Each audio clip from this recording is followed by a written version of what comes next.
welcome to the channel Study with Giri Sister. My name is Sneha Giri. Okay, we were continuing chapter 15, that is area and perimeter of triangle and quadrilateral, and have completed up to question number 7 of exercise 15.1. Now we will come to start with this question number 8. Okay, तो आज हम question number 8 से start करेंगे और hope आप लोग को जो प्रीवियस वीडियोस होगा उसमें कोई भी डाउट नहीं होगा. अगर कोई डाउट हो तो प्लीज मुझे बता दिया कीजिए कमेंट सेक्शन में. ओके, तो चलो स्टार्ट करते हैं हम वीडियो. क्वेश्चन नंबर 8, 1200 वर्ग सेंटीमीटर क्षेत्रफल वाले एक आयताकार जमीन की लंबाई 40 सेंटीमीटर हो तो इसके विकर्ण से बने वर्ग का क्षेत्रफल ज्ञात करें.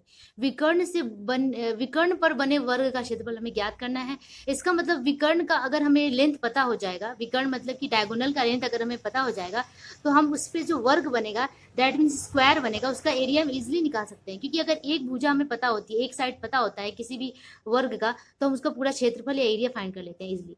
तो सबसे पहले हमें क्या करना होगा कि इस विकर्ण का जो आयताकार जमीन में जो विकर्ण बन रहा है उसकी लंबाई हमें ज्ञात करनी होगी. तो चलो स्टार्ट करते हैं इसे बनाना. Okay, let me write what is given. Here it is given the area of the rectangular garden. ठीक है, then we can write area of rectangular garden. ठीक है, हिंदी वाले बच्चे लिखेंगे कि आयताकार जमीन का क्षेत्रफल is equal to 1200 square centimetre या फिर सेंटीमीटर स्क्वायर, इतना दिया हुआ है. ठीक है, और साथ में एक और चीज दिया हुआ है कि length is also given. The length of rectangular garden is 40 centimetre. ठीक है, जब हमारे पास एरिया है और लेंथ है तो इजिली हम यहाँ से ब्रेथ फाइंड कर सकते हैं. तो चलो सबसे पहले ब्रेथ निकाल लेते हैं क्योंकि ब्रेथ जाना जरूरी है हमारे लिए. Then b breadth of rectangular garden is equal to, breadth कैसे निकालेंगे, हमें पता है कि एक रेक्टेंगुलर गार्डन हो या फिर रेक्टेंगल का क्षेत्रफल का फॉर्मूला, एरिया का फॉर्मूला क्या होता है, लेंथ इंटू ब्रेथ इक्वल्स 1200 यहाँ पे दिया हुआ है. ठीक है, तो हमें ब्रेथ अगर निकालना है तो ब्रेथ इक्वल्स क्या हो जाएगा, 1200 डिवाइडेड लेंथ. वही हम यहाँ पे करेंगे. ठीक है, तो यहाँ पे हम क्या करेंगे, लेंथ से डिवाइड कर देंगे तो हमें ब्रेथ मिल जाएगा. 1200 डिवाइडेड 40 कर देंगे तो हमें ब्रेथ मिल जाएगा. ठीक है, 4 3 12 30, that means 30 centimetre is the breadth. तो हमें चौड़ाई कितना मिल गया, चौड़ाई ऑफ रेक्टेंगुलर गार्डन का 30 सेंटीमीटर मिल गया.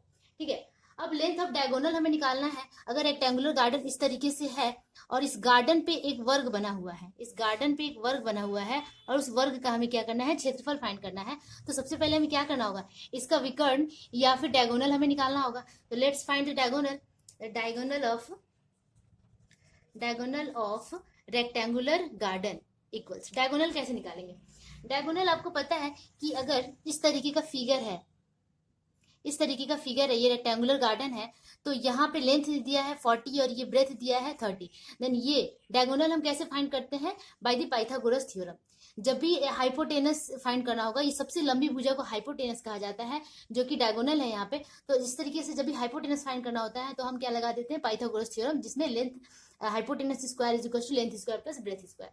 ठीक है, और ओनली अगर हाइपोटेनस हमें निकालना होता है तो हम क्या कर देते हैं, root under length square plus breadth square. तो यहाँ पे हम डायगोनल निकाल रहे हैं तो डायगोनल इज इक्वल टू हम रूट अंडर डायरेक्ट लिखेंगे 40 स्क्वायर प्लस 30 स्क्वायर. होप आप लोग को ये समझ में आया होगा कि इस तरीके से मैंने क्यों किया. ठीक है, बाय द पाइथागोरस थ्योरम. तो root under 40 square plus 30 square ये निकाल रहे हैं हम. ठीक है, डायगोनल.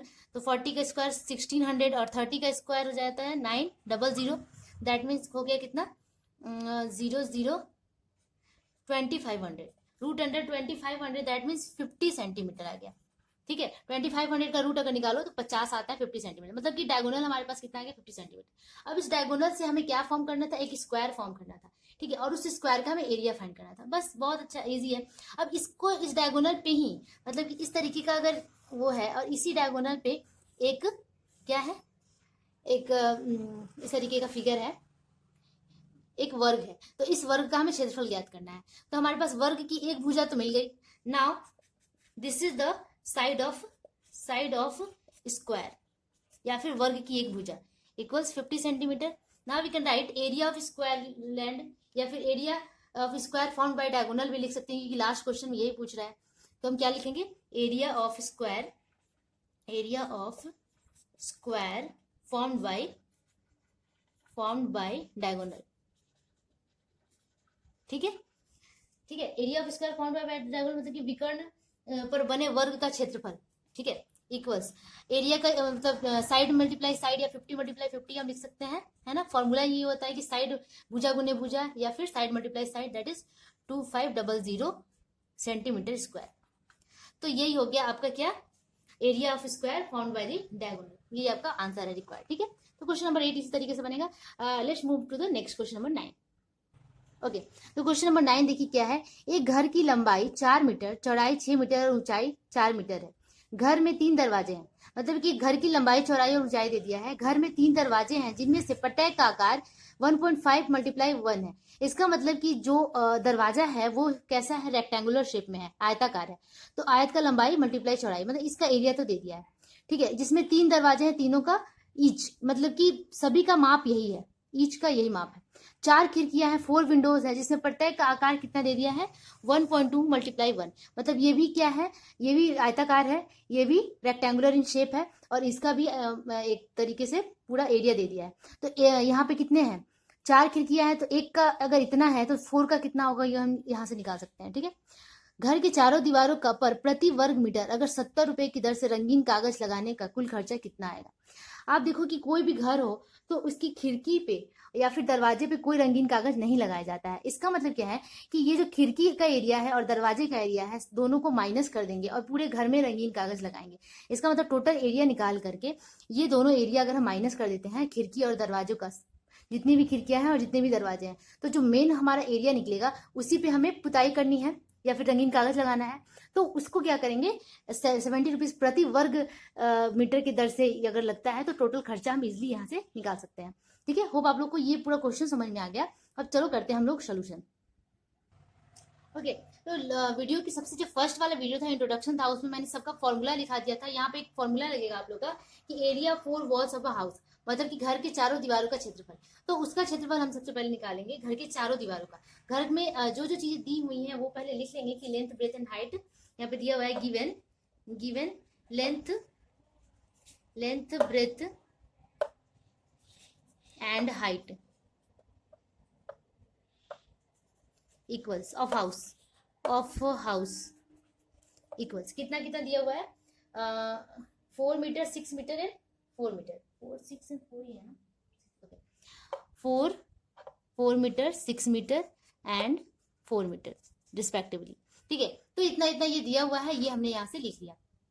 अब हम क्या करेंगे, इसका एरिया निकालेंगे। ऑब्वियसली घर के चारों दीवारों का एरिया निकालेंगे, तो लिखेंगे area of 4 walls, area of 4 walls of house. घर के चारों दीवारों का क्षेत्रफल, एरिया 4 वॉल्स ऑफ हाउस। हमें पता है फॉर्मूला क्या होता है, 2 into l plus b into height, ठीक है, इंटू हाइट, यही होता है फॉर्मूला।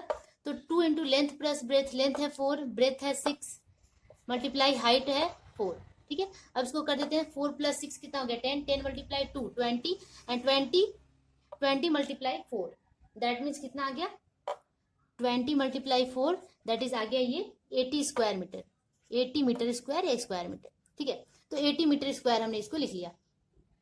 तो area of 4 walls of a house इतना आ गया। अब हमें क्या करना है, एरिया ऑफ 3 डोर्स निकाल लेना है, जो कि दिया हुआ है। तो चलो करते हैं, एरिया ऑफ 3 डोर्स, 3 डोर्स। पहले दरवाजा निकाल लेते हैं, दरवाजे का क्षेत्रफल। एक ही दरवाजा नहीं है, 3 दरवाजा था और एक दरवाजे का लेंथ एंड ब्रेथ दिया हुआ है। तो 3 दरवाजे का 3 से मल्टीप्लाई कर देंगे, 3 मल्टीप्लाई लेंथ इंटू ब्रेथ, ठीक है, दैट इज 3 मल्टीप्लाई लेंथ कितना है 1.5, मल्टीप्लाई ब्रेथ है 1 मीटर, ठीक है। मल्टीप्लाई करके लिख दो, 1.5 को 3 से मल्टीप्लाई करेंगे तो आ जाएगा कितना 4.5 मीटर स्क्वायर, ठीक है। अब एरिया ऑफ 4 विंडोज, 4 खिड़कियों का क्षेत्रफल निकालेंगे। अब खिड़की का क्षेत्रफल लेंथ इंटू ब्रेथ, उसमें 4 से मल्टीप्लाई कर दो, ठीक है। तो हो जाएगा कितना 4 मल्टीप्लाई लेंथ कितना है, लेंथ है 1.2 sorry 1.2 and breadth is given 1 meter. That means after multiplying we get 4.8 meter square. मतलब कि एरिया ऑफ 3 डोर्स हमने निकाल लिया, 4 विंडोज निकाल लिया। अब टोटल एरिया हमारे पास इतना है, ठीक है। बट इस पे तो हमें वो कलर पेपर नहीं लगाना था, डोर एंड विंडोज पे कलर पेपर नहीं लगाना था, तो इसका एरिया हम टोटल एरिया में से निकालेंगे, माइनस कर देंगे, ठीक है। Now we can write area of four walls without door and window, doors and window, मतलब कि हमें वो एरिया चाहिए जिसमें डोर और विंडो इंक्लूडेड नहीं हो, एक्सक्लूडेड है तो एक्सक्लूड कर देंगे। डोर्स एंड विंडोज के एरिया को, टोटल एरिया हमारे पास 80 था, 80 माइनस 4.5 प्लस 1 4.8, दोनों को माइनस कर देंगे, ठीक है। तो 40 माइनस तो ऐड कर लेते हैं, 80 minus 9.3, I think 80 minus 9.3 that is आ जाएगा कितना, ये आ जाएगा आपका 70.7, आई थिंक, है ना, 70.7 मीटर स्क्वायर। ओके, ठीक है। तो टोटल एरिया कितना आ गया जिसपे हमें कलर पेपर लगाना था, 70.7 मीटर स्क्वायर, ठीक है। अब देखो लिखा हुआ है लास्ट क्वेश्चन में कि how much it will cost for covering 4 walls bye colour paper at the rate 70 पर स्क्वायर मीटर, ठीक है। मतलब कि एक स्क्वायर मीटर में 70 खर्चा होता है, तो इतना स्क्वायर मीटर में कितने रुपए का खर्चा होगा। इफ एक मीटर में कितना खर्चा होता है, एक मीटर में कितना खर्चा होता है, 70 रुपीज खर्चा होता है, तो इतने में कितना होगा, मतलब 70.7 में कितना होगा, मल्टीप्लाई होगा 70 मल्टीप्लाई 17.7, सिंपली वही हमें कर देना है। तो इसको थोड़ा अच्छे से लिखते हैं, चलो इस तरीके से लिखते हैं कि cost of colour paper, cost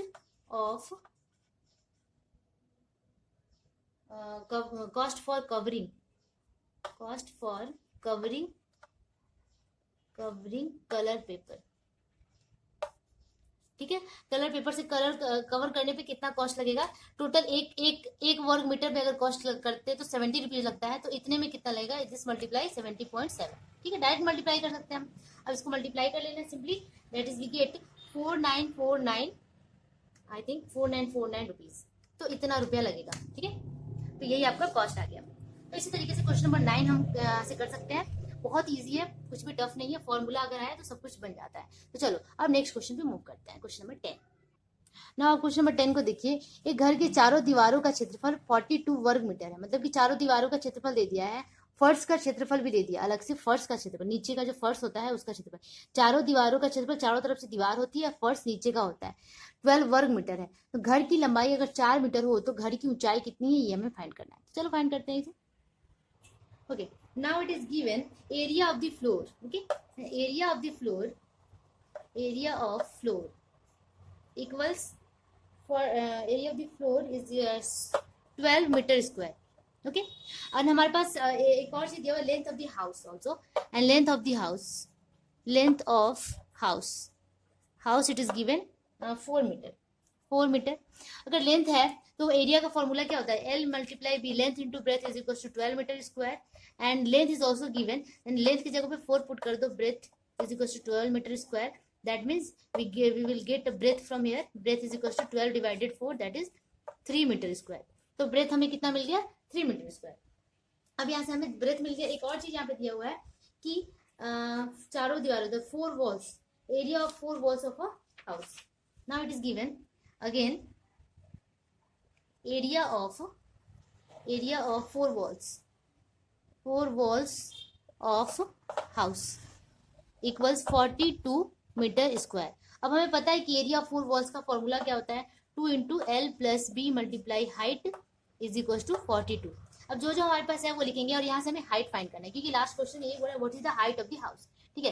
तो हाइट हमें निकालना है, तो 2 लेंथ हमारे पास है कितना, 4 मीटर, ब्रेथ भी हमने यहाँ निकाल लिया 3 metre, multiply height is equal to 42, that means ये दोनों को ऐड कर लेंगे, 4 प्लस 3 7, 7 टू जा कितना हो गया 14, multiply h equals 42, that is we get h equals 42 divided 14, 14 3 जा 42, 3 से कट जाएगा ये, दैट इज 3। तो हाइट कितना आ गया 3 मीटर, ठीक है। then लिख देंगे कि height of house equals 3 metre, answer, ठीक है। तो हाइट कितना आ गया 3 मीटर, बहुत इजी क्वेश्चन था।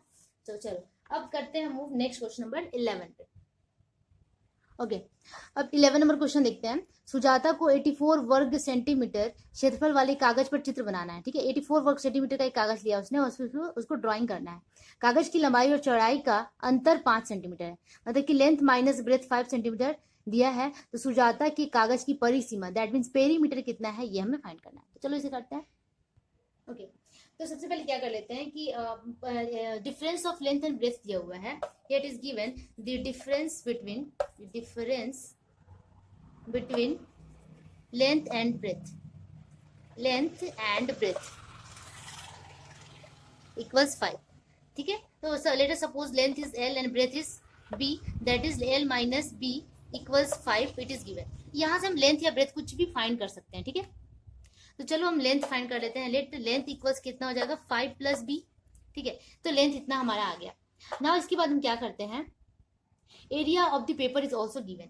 Now we can write area of the paper equals, area कितना दिया हुआ है, 84 स्क्वायर सेंटीमीटर, 84 सेंटीमीटर स्क्वायर। ठीक है, तो एरिया का फॉर्मूला हमें पता है लेंथ इंटू ब्रेथ। तो लेंथ इंटू ब्रेथ होता है, दैट मीन्स लेंथ यहाँ पे कितना है, 5 प्लस बी है and breadth also b equals 84। ठीक है, अब इसको मल्टीप्लाई कर देंगे तो ये हो जाएगा कितना, B square plus 5b equals 84। ठीक है, दैट इज देखिए b square minus plus 5b minus 84 equals 0। और ये एक मिडिल टर्म फैक्टर की तरह है। अब इस मिडिल टर्म फैक्टर को रिजॉल्व करेंगे और हम फाइंड करेंगे सॉल्यूशन। ठीक है, तो देखो 84 हमें लाना है कैसे, मिडिल टर्म फैक्टर ऐसे बनाते हैं। 84 कैसे लाना है, मल्टीप्लाई करके और हमें माइनस करके, जब यहाँ पे माइनस हो तो ये समझ जाना है कि हमें माइनस करके 5 लाना है, मतलब कि किस टर्म के साथ किसको सब्सट्रैक्ट करें कि 5 आ जाए। ठीक है, तो अब ध्यान से देखो 12 7 जा कितना होता है, 84 होता है, और 12 माइनस 7 भी 5 होता है। इसका मतलब 12 और 7 वो दोनों टर्म है जिसको हम यूज कर सकते हैं। That is b square plus, यहाँ प्लस है तो यहाँ भी प्लस लिखेंगे। ठीक है, ये एक ट्रिक है 12b। अब यहाँ प्लस है और हमें माइनस करके लाना है तो ऑब्वियसली माइनस का साइन देना होगा, माइनस 7b माइनस 84 को ऐसे लिख दो इक्वल 0। अब यहाँ से क्या करेंगे, b और b कॉमन है, b को कॉमन निकाल लेते हैं, b प्लस 12, यहाँ से माइनस 7 कॉमन होगा, b प्लस 12 माइनस निकल गया तो प्लस हो गया equal 0। That we get b plus 12 और b माइनस 7 इक्वल 0। अब आइदर और कर लेंगे और b का वैल्यू निकाल लेंगे। ठीक है, तो b का वैल्यू यहाँ पे आइदर और करते हैं तो b plus 12 is equal to 0, that is b is equal to minus 12, जो कि पॉसिबल नहीं है। ठीक है, नॉट पॉसिबल, क्योंकि माइनस में कभी भी ब्रेथ नहीं आएगा, ब्रेथ हमेशा प्लस में आएगा। ठीक है, तो अब और की तरफ चलते हैं, b minus 7 equal 0, that is b equal 7। This is correct. एक इसका प्लस में वैल्यू आया है, इसका मतलब ब्रेथ 7 होगा। ठीक है, अब हमें क्या करना है फाइंड, हमें पास लेंथ मिल गया, ब्रेथ मिल गया, हमें सॉरी यहाँ से हम लेंथ निकाल सकते हैं। Length equals 5 plus b, then we can easily find the length, that is length equals 5 plus b, that we get 5 plus 7 that is 12। Length हो गया 12। अब हमें पेरीमीटर फाइंड करना है। ठीक है, पेरीमीटर इक्वल्स क्या होता है, 2 इंटू एल प्लस बी। ठीक है, दैट इज 2 इंटू एल कितना है 12 और b कितना है 7, 12 प्लस 7 कितना हो गया 19, 2 मल्टीप्लाई 19 दैट इज 38 मीटर। तो हमने यहाँ से पेरीमीटर फाइंड कर लिया, जो कि पूछ रहा था कि what is the perimeter of the paper. Sujata के पास जो पेपर था उसका पेरीमीटर कितना था, तो वो 38 मीटर था। तो इसी तरीके से आपका ये क्वेश्चन नंबर 11 भी कंप्लीट हो गया। मैं एक बार फुल पिक्चर आपको दिखा दूं जिससे कोई कंफ्यूजन ना हो। ठीक है, ओके, तो नेक्स्ट क्वेश्चन हम नेक्स्ट वीडियो में करेंगे। क्वेश्चन नंबर 12 से स्टार्ट करेंगे और फिर से 3 से 4 क्वेश्चन सॉल्व करेंगे। तब तक के लिए keep practising and don't forget to share and subscribe. Bye bye.